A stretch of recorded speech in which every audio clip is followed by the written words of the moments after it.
Okay जी।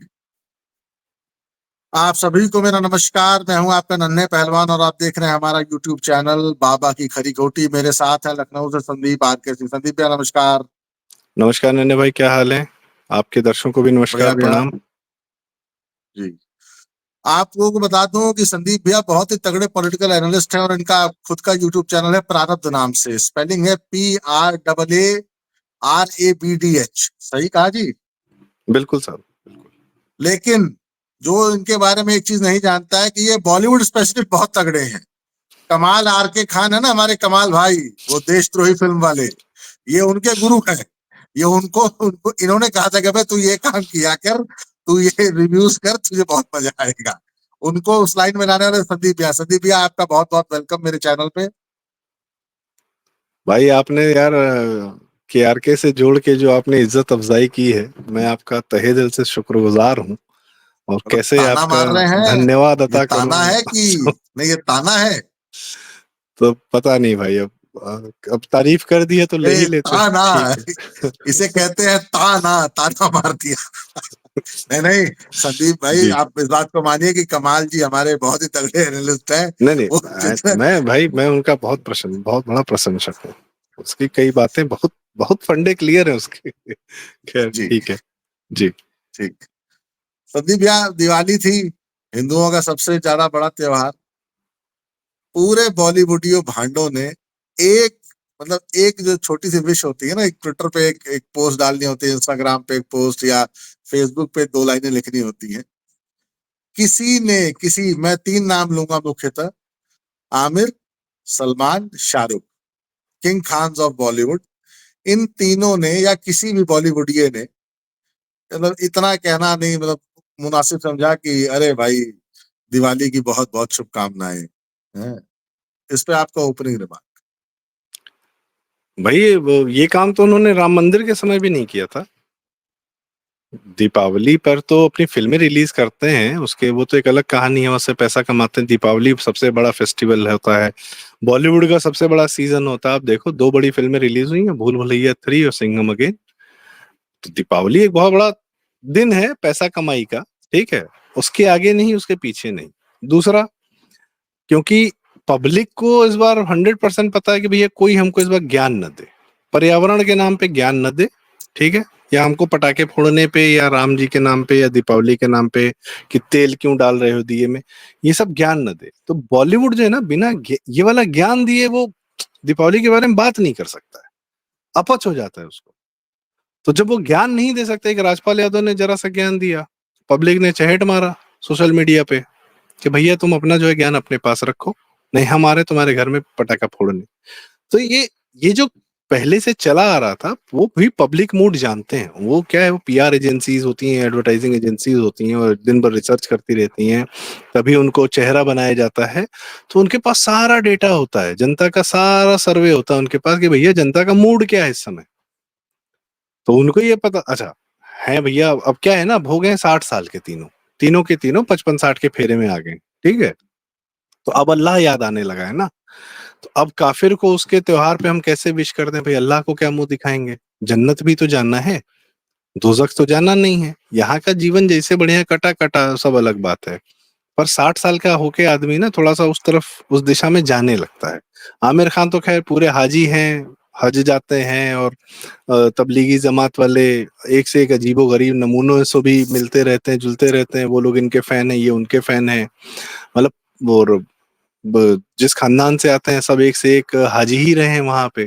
खैर, तो point is कि काफिर को अगर दीपावली विश कर देंगे तो भाई भगवान राम के एग्जिस्टेंस को मान लेंगे। तो भगवान राम के एग्जिस्टेंस को मान लोगे तो फिर भगवान राम तो इस्लाम से 5000 साल पीछे चले जाते हैं।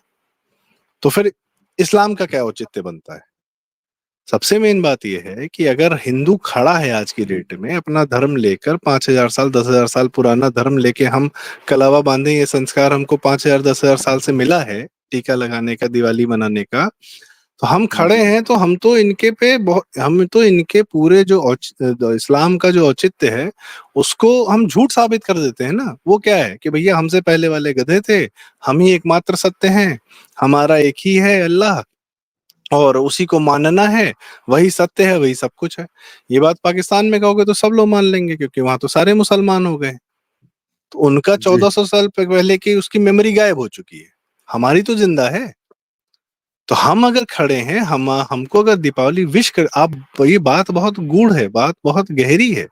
बात ये नहीं है कि सिर्फ वो दिवाली विश नहीं कर सकते थे, बिल्कुल कर सकते थे। उसमें जी कमी हमारी है। हमको ये लगता है कि अच्छा नहीं भी किया तो क्या है यार, कोई दिक्कत नहीं है, fine, it's okay, it's their religion, उनको नहीं सूट करता तो वो नहीं कर रहे हैं। तो भाई इस सेकुलरिज्म की धारा एक तरफा ही क्यों बहेगी भाई? फिर तुम हमारे, अगर तुमको हमारी भावनाओं, भाई तुम फिल्में बनाते हो, कहानियां सुनाते हो, इमोशंस के साथ खेलते हो, माँ बाप की कल हो ना हो, कुछ कुछ होता है, कभी खुशी कभी गम, भारतीय परिवार पर इतनी बड़ी फिल्म, ये वो कहानी सब बना रहे थे। तो जनता के इमोशंस को ही तो देखते हो ना, उसी को तो प्ले जी करते हो।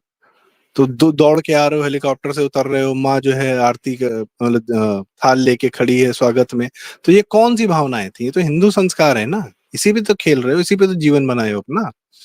तो इन भावनाओं की कदर कर सकते हो? नहीं कर सकते, चांस ही नहीं है। क्यों? क्योंकि हिंदू अपनी भावना की कदर स्वयं नहीं करता है। हमने जावेद अख्तर को बहुत बड़ा इंटेलेक्चुअल मान रखा है, 2 कौड़ी का फर्जी आदमी।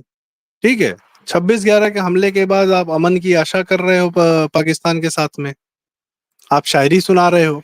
जावेद अख्तर, मैं क्यों फ्रॉड कह रहा हूं मैं बता रहा हूं। अपने आप को मैं एथीस्ट हूं, मैं एथीस्ट हूं। भाई तुम एथीस्ट तो हो गए ही हो गए, क्योंकि एथीस्ट क्रिश्चियनिटी में बिलीव नहीं करता है, गॉड में बिलीव नहीं करता है, जीसस क्राइस्ट में बिलीव नहीं करता है।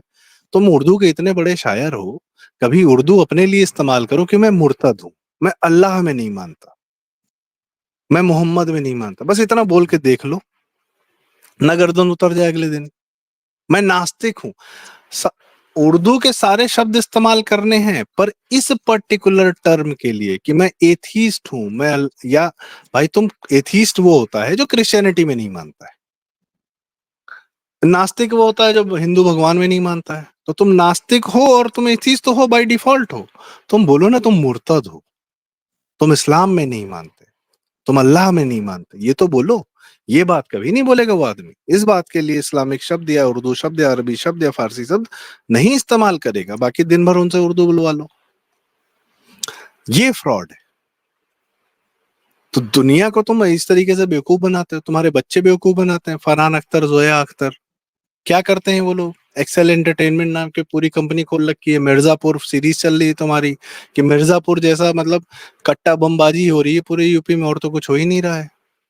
एक अली फजल जैसा आदमी सीए के टाइम में के मतलब, ये पूरी, अच्छा, फरहान अख्तर सीए के खिलाफ उतरे, उनसे पूछा भैया काहे उतरे हो, कौन से मुद्दे पे उतरे हो? तो यहाँ इतने लोग इकट्ठा हुए हैं, कुछ तो सही कर रहे होंगे। अबे तुमको खुद नहीं पता है कुछ कि सीए क्या है? हिंदू धर्म, हिंदू जो पाकिस्तान में उठाए जा रहे हैं या उनको कन्वर्ट किया जा रहा है, अत्याचार हो रहा है, वो बेचारे कुछ भाग के आए हैं, चंद हजार की संख्या में, उनको यहाँ भारत में शरण देने की, नागरिकता देने का कानून है। तुमको उनसे तकलीफ है? तुमको ये है कि वहां पे हिंदू क्यों नहीं मार दिया जा रहा है? पाकिस्तान में, बांग्लादेश में हिंदुओं के प्रति, सब छोड़ दो यार, मैं कह रहा हूँ मानवीय मत करो दीपावली की राम राम हमको।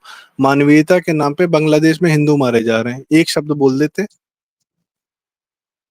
2015 में तो बहुत बोल रहे थे कि इंटॉलरेंस है, अखलाक की हत्या हो रही, तबरेज की हत्या हो रही, ये मॉब लिंचिंग हो रहा है, ये कठुआ पे सारा पूरा बॉलीवुड उतर आया था पूरा प्ले कार्ड लेके कि देवी स्थान में रेप हुआ है। अच्छा, इतने सारे लव जिहाद हुए, उस पे कोई एक शब्द बोला तुमने? इतनी लड़कियां काट दी, सूटकेस में काट दी, ये कर दिया वो कर दिया। कलकत्ता में जो अभी शाहरुख खान बंगाल के एम्बेसडर हैं, आपको पता है? बंगाल के टूरिज्म एम्बेसडर हैं, कोलकाता नाइट जी राइडर्स के आज भी मालिक हैं, कोलकाता नाइट राइडर्स।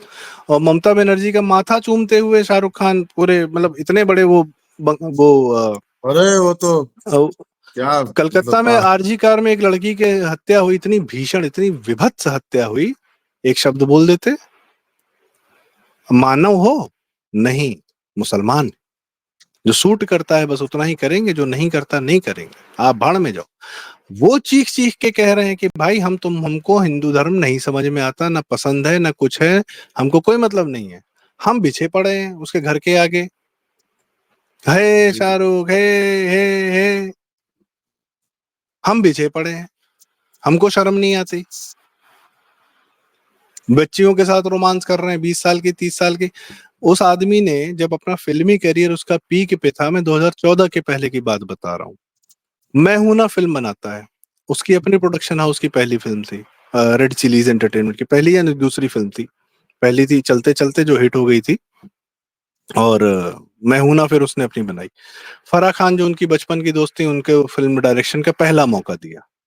मैं हूं ना में क्या दिखाया, 2003 या 4 की मूवी है, कि एक हिंदू आर्मी का जो मेजर है वो विलेन है, वो हिंदुस्तान पाकिस्तान में दोस्ती नहीं होने देना चाह रहा है, कि वहां पे हिंदुस्तान पाकिस्तान के आपस में प्रिजनर एक्सचेंज हो रहे हैं, यहाँ से आतंकवादी छोड़े जा रहे हैं, वहां से कुछ हिंदू पकड़ लिए गए वो छोड़े जा रहे हैं, इसके खिलाफ में एक हिंदू मेजर है। ठीक है भाई, सेना सेना विलेन है। अब कुछ साल बाद क्या हम देखते हैं, 2008 में यही नैरेटिव कांग्रेस की सरकार थोप देती है कर्नल पुरोहित पर, साध्वी प्रज्ञा पर, असीमानंद पर, कि हिंदू टेरर है। इसकी अगर डिटेल पढ़नी है तो आरवीएस मणि जी की किताब है the myth of Hindu terror, उनके वीडियोस भी जी आप देख सकते हैं यूट्यूब पे। जी जी जी जी, देखिए मैंने पहले सुना। फिल्म बनाई जाती है, पहले जनता के मन में कन्वर्सेशन स्थापित किया जाता। और सुनो, शौर्य नाम की एक मूवी थी, शौर्य मूवी में भी ये एक अंग्रेजी मूवी की कॉपी थी, वो ऑल द, क्या वही तो नाम अपना है, मिशन अफ, इम्पॉसिबल वाला हाँ हीरो, टॉम क्या क्रूज नाम की है? मूवी है, a few Tom good cruise man की करके। मूवी। हाँ, हाँ या अ फ्यू जिसमें गुड जैक मैन। निकल्सन है, ठीक है, उसकी सेम कॉपी थी वो। सेम कॉपी, पूरी की पूरी नहीं नहीं, फिल्म वो भी एक पूरी प्ले पर है, हूबहू कॉपी कर दी। कोर्ट मार्शल करके प्ले है, उस पे भी है, खैर हाँ एनीवेज। हाँ हाँ जी। शौर्य में क्या दिखाया गया है, कि एक हिंदू ब्रिगेडियर प्रताप, रुद्र प्रताप जो हैं, वो मुसलमानों की हत्या का आदेश दे रहे हैं, और उनके जो है सबॉर्डिनेट्स हैं, एक मुसलमान ने मना कर दिया तो उनको फंसा दिया, और इस तरीके से कश्मीर में मुसलमानों की हत्या कर रही है आर्मी। उस फिल्म को अपनी आवाज, अपनी पहचान, उस फिल्म को प्रेजेंट, उस फिल्म को प्रमोट कौन करता है, शाहरुख खान। आमिर खान क्या करते हैं, Aamir Khan three idiot film के माध्यम से सोनम वांगचुक को परोसते हैं जनता के सामने, कि इस पे हमारा फुनसुक वांगडू जो कैरेक्टर था हमारा इस पे बस बेस था, और ये एक्चुअल साइंटिस्ट लद्दाख में बैठ के साइंस एक्सपेरिमेंट कर रहे हैं। चलो भैया ठीक है, अच्छी बात है, सोलर टेंट बना दिए, बना दिया। अबे वो कांग्रेसी मिनिस्टर का बेटा है, सोनम वांगचुक। नेशनल कॉन्फ्रेंस में फारूक अब्दुल्ला की सरकार में मंत्री था, उसका बेटा है सोनम वांगचुक। एक्चुअली ये अब बातें आज की किसी डेट को में क्या पता कर नहीं रहा है, थी। ये चाइनीज। बात हाँ, ये बातें अब लीक हुई ना।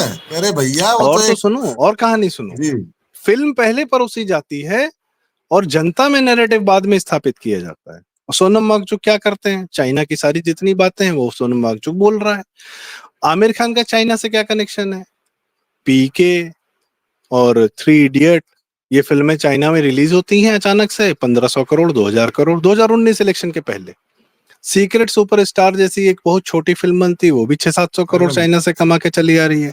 आमिर खान जी रातों रात अचानक में चाइना के बहुत बड़े सुपरस्टार हो जाते हैं। अब चाइना में पिक्चर भेजी, वहां से 2000 करोड़ उठा लिया, यहाँ पे वो क्या कर रहे हैं, वही पैसा वायर, और वो क्लिप कटुआ जुबैर, और इस प्रकार के जितने anti Modi, anti Bhajpa, anti India जितने प्लेटफॉर्म्स, उनको पैसा बांट रहे हैं। तो भाई तुम तो माध्यम बने हुए, तुमको तो ईडी की जांच होनी चाहिए, कि तुम चाइना से पैसा लेके यहाँ पे इलेक्शन इंटरफेरेंस करा रहे थे। आप क्यों नहीं, तुम्हारी तुम्हारी फिल्म ठग्स ऑफ हिंदुस्तान कहीं नहीं चाइना में चल गई भाई, तुम्हारी लाल सिंह चड्ढा चलवा लो चाइना में, अब तो नहीं चल रही है वहां पे। दंगल, दंगल जैसी फिल्म 2000 करोड़। अब दंगल का तो एक अलग कहानी है भाई, दंगल, अरे भाई तुमसे बेहतर कौन जानता है नन्हे, आप और पूरा परिवार आपका पहलवानी में है, भाई भगवान जी श्री हनुमान जी के बिना कौन सी पहलवानी कर लोगे, जी बिना उनको नमन किए, बिना उनको प्रणाम किए। पर दंगल में आप देख लो, कहीं भगवान हनुमान है ये नहीं है। अच्छा, पहलवानों को स्थापित किया, ठीक है, फोगाट ब्रदर, फोगाट जी को, महावीर फोगाट जी की कहानी बताई, ठीक है। अंततः पहलवानों का इस्तेमाल कहाँ होता है, अब देखो, मैं आंदोलन उसी कराया भाजपा के खिलाफ, मैं उसी संदर्भ में गीता बात कर रहा था। गीता फोगाट नहीं काम आई, बबीता फोगाट नहीं काम आई, तो विनेश को पकड़ लाए। हाँ लेकिन पकड़ ले। नैरेटिव पहलवान पहले दंगल के माध्यम से और सुल्तान के माध्यम से स्थापित किया गया, कि पहलवान भी एक हमारे सम्मानजनक होते हैं, अच्छी बात है, पर अल्टीमेटली इस्तेमाल कहाँ होते हैं ये सब। एंटी कि इंडिया। भाजपा के खिलाफ इनका इस्तेमाल करना। अगर हमने पहलवानों को प्राथमिकता दी है, उनको मेन स्ट्रीम में लाए हैं, जो कि फिल्मों का बड़ा योगदान होता है, किसी एक विषय को जनता में परोसने का काम। आप सोचो जी आज की फिल्म में आज तक राहुल गांधी जो गरियाता है, अडानी ये अडानी वो, एक आम धारणा है कि व्यापारी चोर है, ये व्यापारी चोर है, ये जी धारणा कहां से आती है? फिल्मों के माध्यम से आ रही है। ये सन 50 से जो 60 से 70 80 90 सब व्यापारी चोर है। व्यापारी मेहनती है भाई, 100 रुपए के 120 बना रहा है, वही इकोनॉमी चला रहा है। सरकारी अधिकारी इकोनॉमी नहीं चला रहा है। ये नहीं, किसी व्यापारी है जो जमाने में। देश को हर चीज। एक बात बताओ भाई नन्हे भाई, सरकार जो पानी देती है, सरकारी व्यवस्था में, तो पानी के क्षेत्र में काम करता हूँ, जल निगम है, इतनी बड़ी बड़ी अथॉरिटीज है, ये वो है, इनके दिए हुए पानी पे कोई जिंदा रह पाएगा? प्यासा मर जाएगा। जी सब अपन, एक व्यापारी एक पंप बनाता है, हर आदमी अपने घर में पंप लगाता है, पंप से जमीन का पानी उठाता है, इस्तेमाल करता है, उससे जी रही है 90% जनता। सरकार के दिए हुए जी पानी से नहीं जी रही है। और जी सरकारी जो हाउसिंग जो घर देने वाली एजेंसीज हैं, उनके भरोसे रहेगा आदमी तो साला बिना छत के मर जाएगा। पेट में मरेगा। अपना घर बना ले रहा है, प्लॉटिंग कर ले रहा है, कहीं कहीं पे प्लॉट खरीद ले रहा है, छोटा घर बना ले रहा है, ईंटा बालू गिट्टी मोरंग से, उससे उसका जीवन चल रहा है। सरकार भरोसे चल रहा है क्या? तो जी व्यापारी चोर है। व्यापारी देश को सशक्त बना रहा है, आर्थिक रूप से मजबूत कर रहा है, पूरे देश की रीढ़ की हड्डी है व्यापारी। ये बात फिल्मों में कभी नहीं बताई जाएगी। फिल्मों में जर्नलिस्ट बहुत अच्छे होते हैं, पत्रकार बहुत अच्छे होते हैं, पत्रकार साले दिल्ली में बैठ के दलाली कर रहे हैं, मंत्री बनवा रहे हैं, बरखादर टाइप के लोग, राडिया टेप चल रहा है वहां पे। पत्रकार 5 ही पत्रकार हैं क्या पूरे देश में? एक जी आपकी अदालत वाले हैं, 21 साल 25 साल से उनका एक चैनल चल रहा है, वो चल रहा है। वो तो हर पूरा बिजनेस चैनल उनके में, बल पे चल रहा है। मैं कह रहा हूं हर बिजनेस में नए नए लोग आते हैं, नई कंपनीज आती हैं, नए बेहतर चीजें प्रस्तुत करते हैं, वो आते हैं। आप टीवी मीडिया देखो, वही आज तक चैनल है, वही इंडिया टीवी है, वही जी है, और एक रिपब्लिक ने, अर्नब ने खोल लिया, वरना एक एनडीटीवी था, ये 5 हैं। एक टीवी 9 भारतवर्ष साउथ से आ गया। आपके पास 30 साल से इन 5 चैनल के अलावा छठा चैनल नहीं है। ये माफियागिरी नहीं है तो क्या है? आपस में सेट है, इनकी बात कौन करेगा? कौन बताएगा कि सुधीर चौधरी जो है आज की डेट में बहुत बड़े राष्ट्रवादी बनते हैं, तो जिंदल साहब जो हैं हरियाणा वाले, उनपे उन्होंने इनको नवीन 1 महीने के नवीन लिए तिहाड़ जिंदल। भेजा था कि ये ब्लैकमेलिंग कर रहे थे। नवीन नवीन जिंदल। नवीन जिंदल। कौन बताएगा ये बात? कोई नहीं कहेगा भाई। आपस में सब प्रोटेक्टेड है। कितने सारे कौन लोक भवन में, विधानसभा में पत्रकार घुस, पत्रकार बहुत अच्छा होता है। सबसे बड़े चोर और सबसे बड़ा जो आपका एक मीडिया का मैनेजमेंट करने वाले लोग हैं, छवि बनाने वाली बात। बॉलीवुड क्या करता है? छवि बना रहा है, छवि बिगाड़ रहा है। रंग दे बसंती फिल्म बनाते हो, रंग दे बसंती में दिखाते हो कि जो भाई जो पाप कांग्रेस की सरकार कर रही थी, वो उठा के तुमने एक हिंदूवादी सरकार पे डाल दिया। कि मिग जो फट रहे थे और मिग जो गिर रहे थे, वो कांग्रेसी सरकारों की अकर्मण्यता और उसकी घटियापन की वजह से हो रहा था, और वो डाल दिया कि अटल बिहारी वाजपेयी की सरकार या हिंदूवादी सरकार के डिफेंस मिनिस्टर जो हैं, वो मिग में खेल खेल रहे थे। रंग दे बसंती। और उसके बाद ये कि हिंदूवादी राष्ट्रवादी सरकार का मिनिस्टर है तो उसको गोली मार देना उचित है? जी ये जो जो student revolution so called Bangladesh में हुआ है, वो तो रंग दे बसंती के माध्यम से ये पहले ही परोस चुके हैं हमारे सामने कि स्टूडेंट उठेगा, निकलेगा, काम धाम कुछ नहीं करेगा, यूनिवर्सिटी में पड़ा रहेगा, लेकिन अचानक जगेगा कि अरे साला देश के लिए कुछ करना है, चलो किसी को जान से मार दे, गोली मार दे। ये रिवॉल्यूशन, ये रंग दे बसंती ने परोसा हमको। और जोड़ा किससे? भगत सिंह जी से। और बहुत बढ़िया जोड़ दिया भाई। आप अब सोचो फिल्म तो किस सुपर हिट प्रकार थी से। सर। अरे मेगा हिट मूवी, फिर वो राष्ट्रपति भवन में परोसी गई। अभी एक फिलहाल में film chief justice of India और राष्ट्रपति को दिखाई गई, 12th फेल। विकास देवी कीर्ति जैसे आदमी के बारे में उसको प्रेजेंट कर रही है वो फिल्म। क्या कर रहा है वो आदमी? 12th फेल क्या बताती है? आईएएस पीसीएस की तैयारी करिए, जीवन उसी में खपा दीजिए, फेल भी हो जाए तो कोई बात नहीं, कुछ सीख के निकलेंगे। अरे 40 लाख लोग दे रहे हैं, 1,000 आदमी नहीं बन रहा आईएएस। 39 लाख 90,000 99,000 आदमी क्या करेगा? 4-4 साल बर्बाद करेगा? नहीं, इनकी कोचिंग में पैसा दीजिए, रीस्टार्ट करिए। ये रीस्टार्ट, बता रही है ये, फिर रीस्टार्ट करिए, हर साल रीस्टार्ट, फिर तैयारी रीस्टार्ट। करिए। क्यों करें भाई तैयारी यार? 4 साल अपना कोई काम धंधा कर लेते, ज्यादा अच्छा कमाई हो जाएगी। आईएएस की कोचिंग से बढ़िया हो जाता। उसके बाद मानसिक दम है कि हम तो तैयारी करके आए, हम हाथ का काम क्यों करेंगे? तो हाथ का काम कौन करेगा? हाथ का काम करेंगे हमारे भाईजान लोग। यस। सब्जी बेचेंगे वो, फल बेचेंगे वो, मीट बेचेंगे वो, सारा। मैकेनिकरी का काम करेंगे वो, हर धंधे पर उनका कब्जा होगा। आपका हिंदू लड़का क्या करेगा? जाके सरकारी नौकरी की तैयारी करेगा। ये फिल्में परोस रही हैं हमें, और आज से जी, नहीं, पता नहीं कब से परोस रही हैं। सन 80 के दशक की फिल्में उठा लीजिए, श्याम बेनेगल की, गोविंद निहलानी की, ये वो। भाई गुजरात दंगे पे तो तुमने बहुत फिल्में बना दी, बता दिया कि मोदी जी सीएम थे गुजरात दंगे के दौरान। बंबई में जब जी। बम ब्लास्ट हुआ था और दंगे हो रहे थे, तब कौन सीएम था ये भी बता देते। शरद नहीं, पवार बनाई था तो ना। थी एक फिल्म, अनुराग शरद कश्यप ने पवार बनाई था तो ना। है, ब्लैक फ्राइडे। ब्लैक फ्राइडे भी आज की डेट में देखोगे, ब्लैक फ्राइडे की किस किताब पे बनी थी? एस हसन जैदी, जो बहुत बड़े क्राइम रिपोर्टर माने जाते हैं, उनकी किताब पे बनी जी। थी। ब्लैक नहीं, फ्राइडे मूवी। अब उसमें भी टाइगर मेनन को हीरो दिखा रखा है। टाइगर में विक्टिम, क्योंकि हीरो नहीं, विक्टिम। कि हाँ, एक दंगे विक्टिम में जो हीरो उसकी बन गया। दुकान जला दी गई, इसलिए उसने हाँ, बंबई में बम फोड़ दिया, इसलिए उसका वो ऑफिस ठीक है। जला दिया। गलत नहीं किया उसका उसने। ऑफिस जला दिया। उसका ऑफिस जला दिया गया। अबे वो स्मगलर था, कौन? वो खुद पहले से स्मगलर था भाई, उसको विक्टिम साबित कर दिया। ब्लैक फ्राइडे कमाल की फिल्म है, बहुत बढ़िया फिल्म है। उसी के बेसिस पे स्लम डॉग मिलियनेयर बनी थी, उसी फिल्म को देख जी। के। तो फिल्मों में ये परोसना है कि भारत जो है गरीब है, एकदम बहुत बुरा हाल है। मिशन मंगल बनाते हो कि मिशन मंगल बन रही है, मतलब भारत मंगलयान पे बना, उसमें भी सेकुलरिज्म का तड़का है कि मुसलमान को घर नहीं मिल रहा है। भाई तुम बिना एजेंडा के कुछ कर सकते हो? तुमको तेलुगु फिल्म में कंतारा जैसी फिल्म अगर मेगा हिट हो जाती, सुपर हिट हो जाती, बिना एजेंडा के बनती है। हाँ, आप कुछ कह रहे हो? नहीं, आप बात खत्म करिए अपनी। तेलुगु फिल्मों से देख लो भाई, बाहुबली बना लो, मगाधीरा बना लो, ईगा बना लो, मक्खी बना लो, बाहुबली 2 बना लो, आरआरआर बना लो, बिना एजेंडा के एक पिक्चर तो बना लो यार। नहीं, हमको इनकी नेटफ्लिक्स अमेजॉन पे सीरीज देख लो भाई, उल्टी ना हो जाए तुम्हें। एक टीवीएफ वाला बंदा है, अरुणव कुमार, जिसने पंचायत का, जो टीवीएफ का प्रोड्यूसर है और ओनर है, दीपक मिश्रा है, उन्होंने पंचायत सीरीज शायद बनाई। आप टीवीएफ का पुराने सारे काम देख लीजिए, द वायरल बेहतरीन काम फीवर। कर रहे हैं वो लोग, बिना एजेंडा के काम कर रहे हैं। अरुणव कुमार को एक झूठे केस में फंसाकर उसको टीवीएफ से आउट करने का पूरा षड्यंत्र किया था पूरे बॉलीवुडियों ने। करण जौहर का धर्मा प्रोडक्शंस में एक आदमी बैठता है, सोमेन मिश्रा, वो महाघोर वामपंथी है।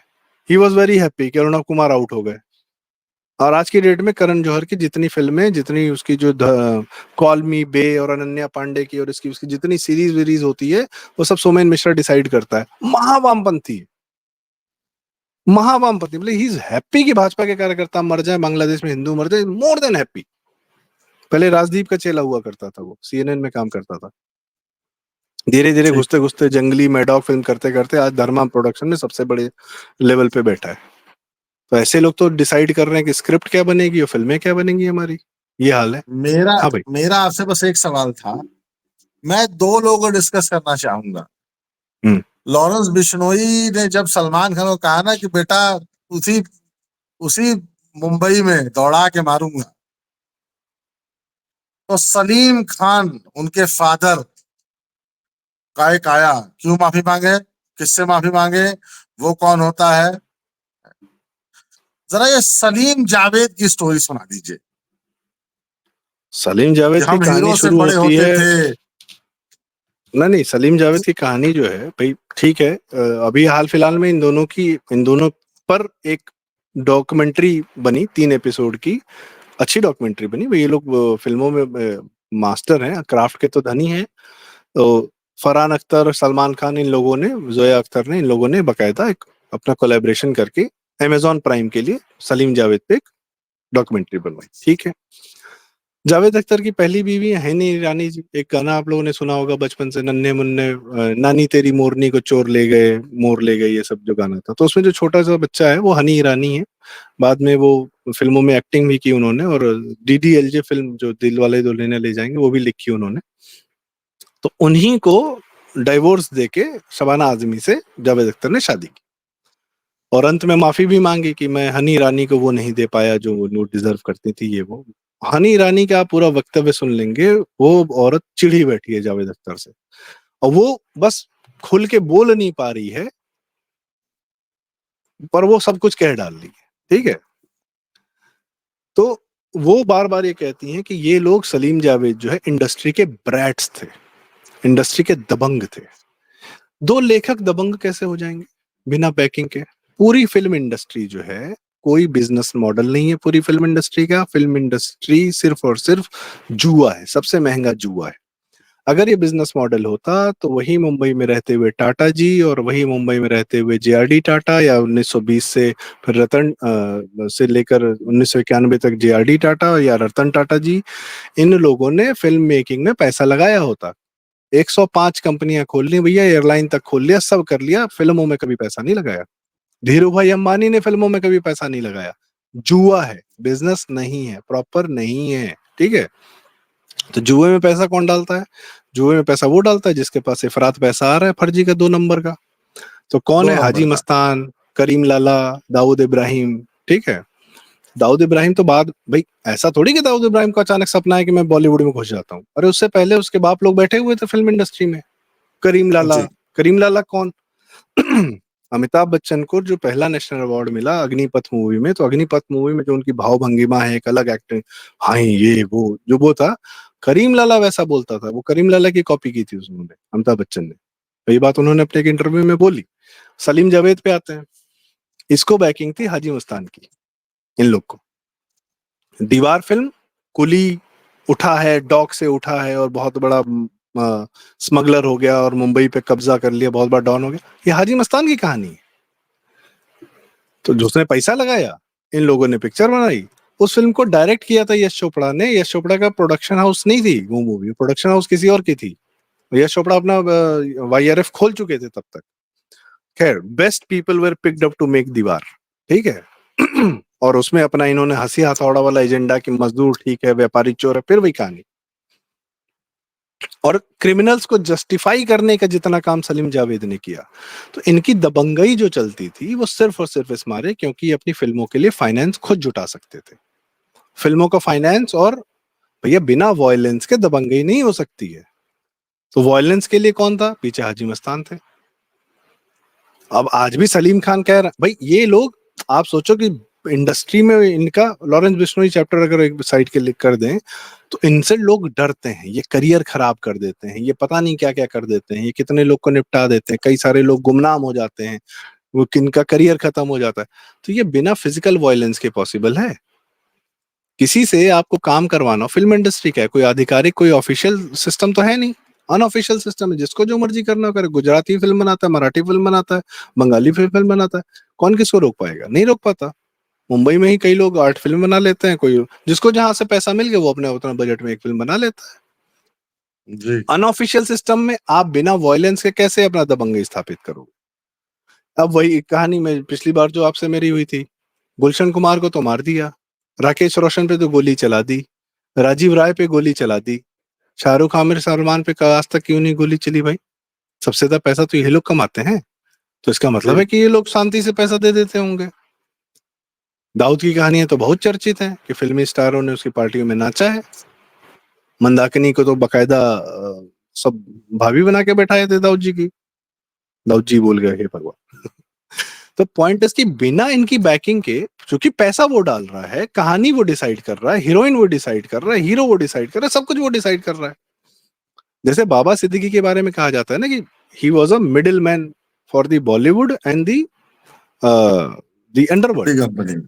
तो पहले यही लोग खुद मिडिल मैन थे। हर आदमी जो पैसा जुगाड़ ला रहा है वही डिसाइड कर रहा है कि भाई पोस्टर पे मेरा नाम जाएगा, मैं क्रेडिट लाया, पैसा मैं लाया हूँ। आप पैसा लाओगे तभी तो राइटर आपको या प्रोड्यूसर या डायरेक्टर आपको क्रेडिट देगा ना, कि हाँ भाई तुम्हारा क्या रोल है, लिखे हो, कहानी लिखे हो, चलो बड़ी अच्छी बात है। नहीं, हम पैसा भी लाए हैं। और जो अगर हम पैसा नहीं लाए हैं तो पैसा दिलवा रहे हैं, तुमको फाइनेंस दिलवा रहे हैं प्रोड्यूसर को, हमारा दखल होगा, हमारा से होगा, और हम जो कहेंगे वही होगा। तो फिर इन्होंने क्या कहा? इन्होंने पूरी सीरीज जेम्स ऑफ बॉलीवुड की आप देखो, पूरी सीरीज इन्होंने बकायदा बताया कि भाई साहब, सेकुलरिज्म के जितना गंगा जमुनी बहानी थी इन्होंने बहाई कि भगवान से तू तड़ाक कर सकता है हीरो, जी। अल्लाह से कभी नहीं तू अल्लाह, तड़ाक हुआ होगा, अल्लाह अल्लाह के मियाँ से सामने तो करो, सजदा ही पड़ा हुआ है। भाई एक बात अल्लाह बताओ, मियाँ से मुसलमानों करो। की हालत खराब नहीं रहती? मुसलमान अगर कैरेक्टर कोई फिल्म में है तो उसकी भी, अगर वो दुखी है, दरिद्र है, परेशान है, तो वो अल्लाह से तू तड़ाक क्यों नहीं कर रहा है कि सब हाय तूने मेरा क्या 90% बिगाड़ा, भूखे क्यों मर नहीं? रहे हैं। मैं कह रहा हूँ फिल्मों में हिंदू हीरो ही तकलीफ में है अगर, तो वो अपने भगवान से तू तड़ाक कर रहा है। मुसलमान भी तो गरीब था, तकलीफ में होगा, दरिद्र होगा, कोई कैरेक्टर होगा, वो क्यों नहीं अल्लाह से तू तड़ाक कर रहा है? वो क्यों नमाज में लेटे जा रहा है? तो एक तरफा नैरेटिव, और ये भगवान से तू तड़ाक करने की कहानी कौन लिख रहा है? मुसलमान लिख रहा है, सलीम जावेद लिख रहे हैं, कादर खान लिख रहे हैं, मौलाना हुए जा रहे हैं ये लोग अपने जीवन के उत्तरार्ध में। कादर खान से बड़ा मौलाना कोई हुआ? कोई नहीं हुआ। बाद में वो आदमी फुल इस्लामिक मोड में चला गया भाई। लक्की अली, आज की डेट में उनके ट्वीट्स देखो, इतने बेहतरीन सिंगर फुल इस्लामिक हो गए हैं, हो चुके हैं। महमूद वही कहानी। ये लोग 50 साल तक जीवन एंजॉय करते हैं, फिर एकदम सडनली इस्लामिक हो जाते हैं कि भैया अल्लाह को क्या मुंह दिखाएंगे, जन्नत जाना है, दोजख तो जाना नहीं है। हम्म। लक्की अली के बाप महमूद। महमूद बहुत बड़े कॉमेडियन जो थे। हम्म। और एक सीरीज है भाई, हिंदू लेडीज से शादी करने की एक पूरी परंपरा है इन लोगों की। और एक शादी नहीं, दो दो शादी। फरहान अख्तर, दो बीवियां, पहली अधुना अख्तर, दूसरी एक अनुष्का मनचंदा के नाम से, शायद है, नहीं है, क्या है सीन पता नहीं। वीजे, वो जो पुरानी वीजे थी। जावेद अख्तर खैर चलो, हनी ईरानी को छोड़ दिए, शबाना पकड़ लिए। शबाना को नहीं छोड़ सकते क्योंकि भैया कैफी आजमी की बिटिया रही हैं वो, कोई बात नहीं। शाहरुख भी वही, पहली हिंदू महिला, दूसरी प्रियंका चोपड़ा से जोड़ा गया, जो भी है वो उस पर कोई अन्य कमेंट कर सकता है। सलमान खान की तो भैया पूरी लाइन लगी हुई है। आमिर खान की दो आई ही है, तीसरी भाई रीना जी और किरण राव जी। ये तो बड़े वालों को हो गया। सैफ अली खान को भी वही मिली दो। मुझे लगता है कि मुसलमान आदमी इनको अपनी बेटियां नहीं देता है। क्यों नहीं देता यार, मैं समझ नहीं पाता हूँ। महमूद का पहली बीवी जो है मीना कुमारी की बहन थी। आप किस तरीके से मुसलमान, जो आपने तुमने वर्ड यूज किया किंग खान्स, ये स्टैब्लिश किया गया पीआर के माध्यम से। सनी देओल ज्यादा बड़ी हिट दे रहे थे, ऋतिक रोशन ज्यादा बड़ी हिट दे रहे थे, अक्षय कुमार, सुनील शेट्टी सब हिट बड़ी दे रहे थे, तो जो इनके साथ काम कर रहा था उनको गोली मार के शांत करा दिया गया। मुझे तो ऋतिक रोशन पे होता है कि इसने जो शादी ब्याह जो किया था, इसके फादर को पता नहीं, मतलब गोली लगने के बाद अकल नहीं आई इनको। नहीं नहीं नहीं, वो बात नहीं है। बात वो अपना एक, देखो आप रिलेशन में हो, शादी कर रहे हो, बचपन से है ये वो कहानी, सब अपनी जगह, वो एक अलग मैटर, ठीक है, वो पर्सनल मैटर्स हैं। पिताजी को तो गोली इसलिए मारी गई कि भाई तूने सुपरस्टार कैसे पैदा कर दिया, हिंदू सुपरस्टार कैसे पैदा कर दिया, ये तो मेन उसके कंसेप्ट बाद था। भी, उसके बाद भी सारी बातें वो ठीक है, आज उसकी औरत का चरित्र देख लीजिए ना। भाई यार देखो, पर्सनल पे मत जाओ, मैं फिर कह रहा हूँ, आप अगर पर्सनल पे जाओगे, किसी का चरित्र वहां बॉलीवुड में, किस क्यों चरित्र की बात कर रहे हो भाई? बॉलीवुड का चरित्र क्या है? किसका चरित्र है वहां पे? किसका चरित्र है भाई? मतलब विराट अमिताभ कोहली को बच्चन और का कुछ पूरा नहीं मिला। खानदान, अमिताभ बच्चन का पूरा परिवार इस समय, अमिताभ बच्चन को पास अगर केबीसी ना हो, आप सोचो, भारत के फिल्म इंडस्ट्री का सबसे बड़ा आदमी, आज पूरा परिवार टूटा हुआ है। अमर सिंह, बेटी डिवोर्स्ड है, मुला बेटा डिवोर्स हो। केबीसी की बात ना करिए आप, अमर सिंह और मुलायम सिंह की बात करिए हम कि सबकी अगर कर अमिताभ लेंगे। बच्चन के पास। मैं कह रहा हूँ पूरे बॉलीवुड से, पूरे भारतीय फिल्म इंडस्ट्री से जो सबसे बेहतरीन निकला, उसका पारिवारिक स्थिति आज आप देख लो। 80 साल की उम्र में वो क्या है, क्या कर रहा है, पूरा परिवार टूटा हुआ है। किसका परिवार वहां संयत है? किसी का परिवार संयत नहीं है। बॉलीवुड में अगर आप, बॉलीवुड से आप प्रभावित हो रहे हैं, उसके जीवन शैली से प्रभावित हो रहे हैं, तो भैया आपका परिवार ध्वस्त होना है। परिवार नाम का वहां कुछ नहीं है। वहां सब खुलेआम, खुला खेल है भाई। वहां पे कौन किसके घर में जा रहा है? हमारे आपके संस्कार ऐसे हैं कि हमारी दोस्त की बहन हमारी बहन है, हमारी दोस्त की भाभी हमारी भाभी है। इनके घरों में क्या है? ये एक दूसरे के घर में चाहे 20 साल चाहे 15 साल बड़ी मलाइका अरोड़ा हो अर्जुन कपूर की, या मैं सैफ अली खान की 15 साल 20 साल बड़ी छोटी करीना हो, मैं उसी पे जिनको आने वाला बच्चा था। देखा होता उनसे शादी कर लेते हैं सब यार। नहीं नहीं, मानसिकता में ये चल रहा है। मैं तो उसी पे आने वाला था कि वो अरबाज खान का लड़का अपनी माँ के बारे में क्या सोचता होगा। भाई वो तुम तुम मत जाओ पर्सनल में, वो पूरी इंडस्ट्री की कहानी है, आज से नहीं है, बहुत पुरानी कहानी है।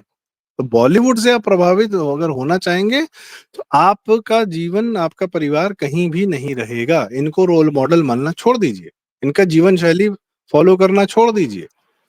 अभी जी। एक तो वो पता नहीं नेटफ्लिक्स पे fabulous lives of Bollywood wives और पता नहीं क्या क्या आता है भाई साहब। 10 मिनट में मेरे को उल्टी हो गई। मैं कहा ये क्या है, ये क्या बना दिया है भाई, और इसको क्यों परोस रहे हो मेरे सामने। ये लेकिन आम जनता को परोसा जा रहा है कि जीवन ऐसा होना चाहिए। भाई साहब रहने दो ऐसा जीवन, हमको मत बताओ, ये ज्ञान अपने आप को दो, हमको मत दो। कोई जीवन नहीं, नहीं है मुझे इनका। भाई मुझे तो सिर्फ आर्टिस्टिक फील्ड, आगे आखिरी बात बताता हूँ, आर्टिस्टिक फील्ड में जो लोग काम करते हैं उनका, उनको ये नहीं पता होता कि उनका अगला काम कहाँ से आने वाला है, और उनको यह भी नहीं पता होता कि कौन सा काम उनको कितनी बड़ी सफलता देगा। उनको कुछ नहीं पता होता, उनको अपना अगला दिन बस कट जाए यही पर्याप्त है। और जो सफलता पा जाते हैं उनको लगता है कि भैया ये सफलता हम कितनी दिन तक मेंटेन कर ले जाएं, क्योंकि उनको पता है कि अंततः असफल हो जाना है। 5 साल 6 साल 7 साल, भाई नवाजुद्दीन सिद्दीकी कितने साल चले, आज पंकज त्रिपाठी चल रहे हैं, कितने दिन चलेंगे। दो चार बहुत साल बड़े और बड़े चलेंगे एक्टर आए, बस।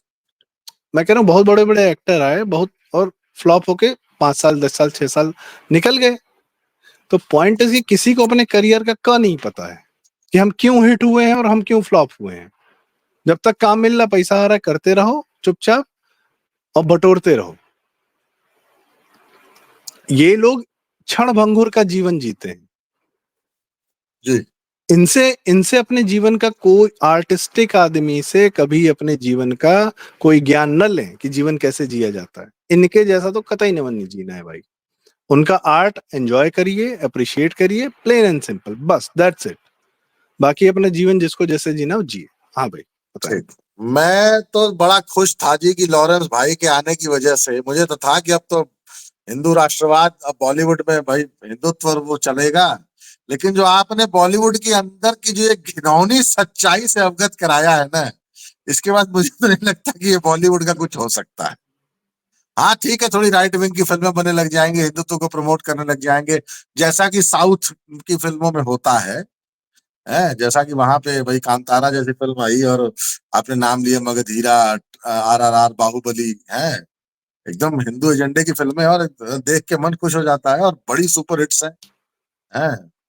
तो मैं तो बड़ा खुश था कि अब तो भाई लॉरेंस भाई आ गए हैं हमारे बॉलीवुड में, तो अब भाई अब बैठ के एकदम उधर तो अपना, लेकिन नहीं, हमें हमें अपनी कहानियों को कहने में क्राफ्ट की बड़ी जरूरत होती है। और क्राफ्ट का पहले तो ना ये नहीं होता कि आपके पास इमोशन है, आपके पास कहानी है, तो आप कूद पड़े कहानी कहने।